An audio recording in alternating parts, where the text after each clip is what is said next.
ഇന്നാണെങ്കിലോ ഒരു ചെമ്മീൻ മുളകിട്ട കറി ഉണ്ടാക്കിയാലോ എന്ന് ആലോചിച്ചു.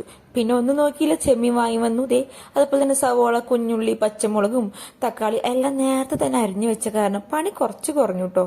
പിന്നെ ദേ ഇഞ്ചി വെളുത്തുള്ളി നന്നായിട്ട് ഞാൻ ഇങ്ങനെ ചതയ്ക്കുന്നുണ്ട് കേട്ടോ.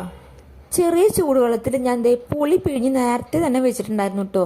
ഇനി നമുക്ക് അടുത്തതെന്ന് പറയുന്നത് അരപ്പ് തയ്യാറാക്കാനായിട്ട്. അപ്പോൾ അത് 2 തക്കാളിയും കുറച്ച് സവോളയും അതിലേക്ക് ആവശ്യത്തിന് ഉപ്പ്, മഞ്ഞൾപ്പൊടി, മുളക് പൊടി, മല്ലിപ്പൊടി, പിന്നെ കുറച്ച് ഗരം മസാലപ്പൊടിയും കൂടി ഞാൻ ചേർക്കുന്നുണ്ട് കേട്ടോ. അതെല്ലാം ചേർത്ത ശേഷം ഒരു കളറാവാൻ വേണ്ടിയിട്ട് കാശ്മീരി ചില്ലി പൗഡറും ചേർത്തിട്ട് നന്നായി മിക്സിയിൽ അടിക്കുക കേട്ടോ. അങ്ങനെ പാൻ വെച്ചു, കുറച്ച് വെളിച്ചെണ്ണ ഒഴിച്ചു, കടുകും കുറച്ച് ഉലുവ ഇട്ടിട്ട് നന്നായിട്ടൊന്ന് പൊട്ടിച്ച ശേഷം നമ്മളിത് ഇഞ്ചി വെളുത്തുള്ളി പേസ്റ്റ് ഇട്ടിട്ട് നന്നായിട്ടൊന്ന് മൂപ്പിച്ചെടുക്കണം കേട്ടോ. ചെറിയൊരു ബ്രൗൺ കളർ ആവണ വരെ മൂപ്പിച്ചണം, എന്നാലാണ് അതിൻ്റെ ഒരു മണമൊക്കെ പോവുള്ളൂ.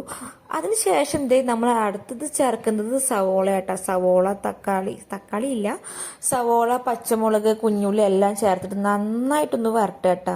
അതിൽ കുറച്ച് ഉപ്പ് ചേർക്കുകയാണെങ്കിൽ പെട്ടെന്ന് വേണ്ടുന്നൊക്കെ ഞാൻ കേട്ടിട്ടുണ്ട്.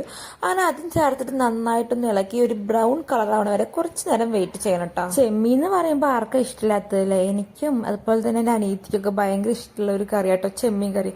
അപ്പോൾ അവളൊന്ന് വരണ കാരണം ഒന്ന് സ്പെഷ്യലായിട്ട് ഉണ്ടാക്കാമെന്ന് വിചാരിച്ചാണ്. പിന്നെ ഇതിലേക്ക് കുറച്ച് എന്താ പറയുക കരിവേപ്പിലൊക്കെ ഇട്ടുട്ടാ. പിന്നെ നമ്മൾ നമ്മുടെ അരപ്പും കൂടി ചേർത്തിട്ട് നന്നായിട്ടൊന്ന് ഇളക്കണം കേട്ടാ. നമ്മൾ ഓൾറെഡി മിക്സിയിൽ അരച്ച് ചേർക്കുമ്പോൾ ആ ഒരു കറിക്ക് ചെറുതായിട്ടൊരു കട്ടി ഉണ്ടാവും കേട്ടോ. അപ്പം അതിന് വേണ്ടിയിട്ടാണ് ഞാൻ ഓൾറെഡി ഈ ഒരു അരപ്പ് ഉണ്ടാക്കി മാറ്റി വെച്ചത്. അങ്ങനെ എല്ലാം കൂടി നന്നായിട്ട് ഇളക്കിയിട്ട് ഉപ്പും എല്ലാം ഉണ്ടോക്കെ നോക്കി അതിനുശേഷം കുറച്ച് പുളിവെള്ളം നന്നായിട്ട് ചേർക്കുന്നുണ്ട് കേട്ടോ. അങ്ങനെ എല്ലാം ചേർത്ത ശേഷം ഒന്ന് തിളയ്ക്കാൻ വേണ്ടി വെയിറ്റ് ചെയ്തു കേട്ടോ.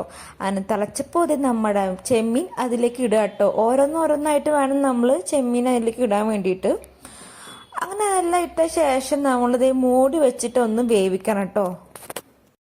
ചെമ്മീനാണെങ്കിൽ കുറച്ച് സമയമാണല്ലോ ഒന്ന് വേവാൻ വേണ്ടിയിട്ട്. അപ്പം നമ്മളിത് മൂടി വെച്ചിട്ട് തന്നെ കേട്ടോ വേവിക്കണത്. അങ്ങനെ ഒരു അരമണിക്കൂറൊക്കെ നോക്കിയ ശേഷം ചെമ്മീൻ ഏകദേശമൊക്കെ സെറ്റായിട്ടുണ്ട് കേട്ടോ. പിന്നെ ഞാൻ പൊതുവെ ഈ മല്ലിയില എന്ന് പറയുന്നത് എനിക്ക് ഭയങ്കര ഇഷ്ടം കേട്ടോ, അതിൻ്റെ ഒരു ഫ്ലേവറും മണമൊക്കെ. അങ്ങനെ മല്ലിയിലയും ചേർത്ത ശേഷം നമ്മുടെ ചെമ്മീൻ കറി ആയിട്ടുണ്ട് കേട്ടോ. നിങ്ങളൊരു ചെമ്മീൻ ലവേഴ്സ് ആണെങ്കിൽ എന്തായാലും ഈ വീഡിയോ ലൈക്കും അതുപോലെ തന്നെ സബ്സ്ക്രൈബ് ചെയ്യാനും മറക്കല്ലേ കേട്ടോ. അപ്പോൾ ഇത്രയുള്ള ഇന്നത്തെ വീഡിയോ. ബാക്കിയുള്ള വീഡിയോസായിട്ട് അടുത്ത വീഡിയോയിൽ കാണാം. ബൈ.